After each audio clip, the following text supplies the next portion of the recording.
Hello, you beautiful people. My name is Matt, and this is What in the World, the world building review show. Normally, we would look at someone else's work, but I figured if I'm hosting a show like this, I should show off my own skills every now and then. So here's a little something I did, and I would like you to give me some feedback in the comments. And I'm only talking about world building here, not painting. In fact, I would like to apologize in advance for erasing and redrawing a lot. I'm quite new to drawing on a tablet and on my computer. But I hope you still enjoy this sort of speed painting. I always find it highly satisfying to see something come to life on a canvas so quickly.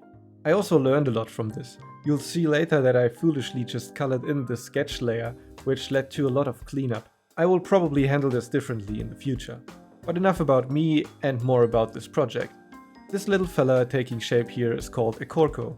I always struggle a bit explaining it in one sentence, but it's probably fair enough to call it an arboreal honey badger, with a little bit of squirrel, Tasmanian devil and manule in the mix. In other words, it's a buff, cat-like omnivore with an attitude, living in the treetops of the dense subtropical forest. As with most of my creations, this started out with the rule of cool, and then I bent it until it fit my universe. In this case, my inspiration was Stitch, of all things, from Lilo and Stitch. More specifically, what intrigued me was the idea of having a creature with a really big wide mouth. For everything else, I went with what I already had established, which was the previously mentioned subtropical dry broadleaf forest, as well as the presence of humans and some big animals. So I wanted these creatures to be a threat lurking in the trees. Kind of like the dangerous and aggressive Australian koala dropping on unsuspecting tourists and clawing out their eyes. The locals call them drop bears. Anyway, back to the Kurko. So for climbing trees I gave them some squirrel-like features like big bushy tails for balance, as well as feet with almost opposable thumbs and sharp claws for better grip. And while their claws seem dangerously sharp, they don't use them to fight. However, they might in fact drop on you like koalas if you come too close to their favorite tree, and you really don't want them to hold onto you with these claws and a weight well over 50 pounds.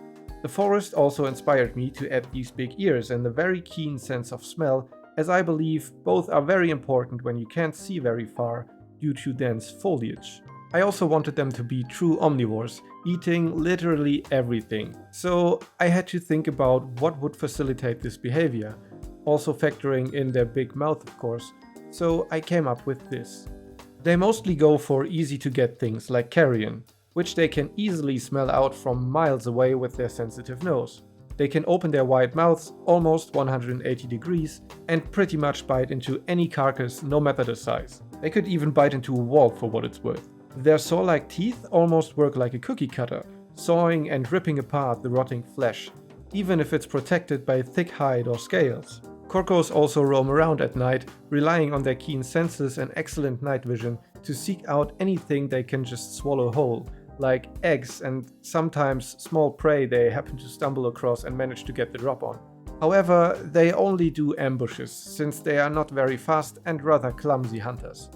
Additionally, they can't see color and their large eyes and big round pupils are made to see in the dark, which renders them easily blinded by day. They also refrain from hunting bigger prey because while multiple Kurkos dropping on one big animal could probably cut it enough to bleed it out, they live solitary and thus have no pack hunting strategies. In fact, they will fight off anyone, including any other Kurko, trying to claim the tree they live in, and they are very proficient at that. In true honey badger fashion, the Kurko absolutely doesn't give a shit and will threaten any intruder no matter their size, growl and yell at them, and if they come too close, pounce on them and bite them. To make that happen, they rely heavily on the high ground advantage and their thick fur for self-defense. That being said, they merely defend their favorite tree, their food or offspring, or just themselves, and will not attack anything bigger than them, at least not without a good reason. So as a human living in that forest, you normally don't need to fear them, as long as you are careful and step back from any tree that growls at you. That being said, Kurkos are becoming increasingly cheeky, invading bigger cities, eating out of dumpsters and taking off toddlers' hands when they try to pet the big fluffy cat. If humans ever managed to tame these little savages, Kurkos not toddlers, they would actually make for great pest control. But so far they are very much like raccoons. opportunistic predators who are more of a pest themselves and very hard to tame, and even if you managed to keep one as a pet, it would at least wreck your whole house and eat the neighbor's cat. Raccoons don't do that last thing, but you get the gist. There are also some things I haven't thought about yet, because after all, world building is a tool for crafting a story, and some things just haven't been important so far. So let's just do it right now. Since each Kurko has its own favorite tree for a while until it thinks it's time to move on, I would definitely say that they would make use of their dexterous hands to build some kind of nest. Maybe from big palm leaves and twigs or something, so their favorite tree would be the most suited one for that. The males would do some kind of mating call and the female would come and look at the nest and decide whether or not this is a good partner. And after mating, the male would move on and build a new nest while the female would stay behind and raise the young. Judging from their size, which is often somewhat related to age, Kurkos probably won't get much older than about 20 years or so, which also kind of matches with the highest reported age of a honey badger, which happens to be 24 years. So they wouldn't take care of their young for much longer than 1 year. I think it's also reasonable to assume that they would mate at the end of the rainy season and stay pregnant for a few months. Let's say the female can delay the pregnancy if food is scarce, which is a pretty cool thing that some animals can do in the real world. So most cubs would be born when the next rain season starts and when food would be more readily available.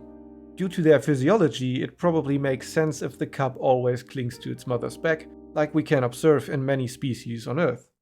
Kurkos would probably be hunted for their hide by humans, so around cities only the careful ones would survive, and they would learn to fear human settlements over time, or learn to hide better and adapt to city life, again like raccoons in the real world. However, this won't happen for a while because luckily the area is only sparsely populated by a race and nation called Assyrians, which I will probably present some other time, who are pretty much the tree huggers of my universe. So they won't build a lot of big cities and they would only take what they need and not hunt them to extinction. Hypothetically, given its nimble hands, if the Kurko would become a more social animal, it would have good chances of developing tool use to acquire new food sources. You could absolutely go from there and make it a new civilization of tree-dwelling cat people. Although, chances are they would abandon climbing trees and walking on all fours in favor of holding tools and weapons in their hands.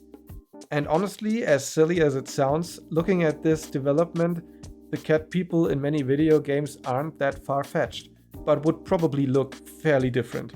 So yeah, that is all that comes to my mind about the Kurko. Feel free to ask me more questions in the comments, but before you leave I have one more announcement to make, because I was planning to kick off the Uncreative Creation series in January, which obviously didn't happen because I got massively delayed by all this Princess Mononoke bullshit going on. If you haven't been following the channel, Uncreative Creations is gonna be a series of videos where I will show you how to get creative and build your very own fantasy universe when you don't know where to start. So I'm really looking forward to that and I hope you are too. But like I said, I got massively delayed when I made this Princess Mononoke video, which took me probably about 100 hours, like writing, recording, editing and everything.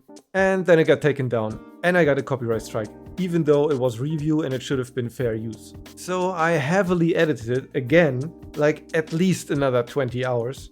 I took out all music that could potentially be copyrighted. I put my animated character over the whole 30-minute video, so the footage can't even be pirated, and then I re-uploaded it. And then the bonus material video got copyright claimed even though it was unlisted in the first place. So then I had 2 copyright strikes and I was like, well shit. So of course I took down the main video again, because as you might know, if you get a 3rd strike, you're out. So now I gotta wait until all my strikes expire, which will be in a few months' time, and until then, the videos will only be available on my Patreon for free, where there's a link to my Google Drive, where I still have the video up. If you like Studio Ghibli, if you like Princess Mononoke, go to my Patreon. You can watch a 30-minute analysis, deep dive world building analysis of Princess Mononoke. That's currently sitting in my Google Drive. And if you become a patron, you can of course also watch the bonus material where I was just joking around a bit. Alright, that's all for today. Thanks for watching. Have a wonderful time. Muffin out.